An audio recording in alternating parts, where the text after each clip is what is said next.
ਮਰਨਾ ਮਰਨਾ ਹਰ ਕੋਈ ਆਖੇ, ਮੈਂ ਵੀ ਆਖਾਂ ਮਰਨਾ। ਜਿਸ ਮਰਨੇ ਵਿੱਚ ਯਾਰ ਨਹੀਂ ਰਾਜ਼ੀ, ਉਸ ਮਰਨੇ ਦਾ ਕੀ ਕਰਨਾ। ਐਬਾਂ ਵਾਲਾ ਬੰਦਾ ਮੈਂ, ਅੰਦਰੂ ਬਾਹਰੋਂ ਗੰਦਾ ਮੈਂ। ਰਹਿਮਤ ਰੱਬ ਦੀ ਕੱਜਿਆ ਮੈਨੂੰ, ਅਮਲੂ ਉਂਝ ਤੇ ਮੰਦਾ ਮੈਂ।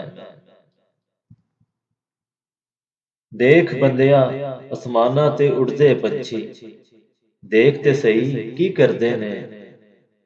ਨਾ ਉਹ ਕਰਦੇ ਰਿਜ਼ਕ ਜ਼ਖੀਰਾ, ਨਾ ਉਹ ਭੁੱਖੇ ਮਰਦੇ ਨੇ। ਕਦੀ ਕਿਸੀ ਨੇ ਪੰਖ ਪਖੇਰੂ ਭੁੱਖੇ ਮਰਦੇ ਵੇਖੇ ਨੇ। ਬੰਦੇ ਹੀ ਕਰਦੇ ਰਿਜ਼ਕ ਜ਼ਖੀਰਾ, ਬੰਦੇ ਹੀ ਭੁੱਖੇ ਮਰਦੇ ਨੇ।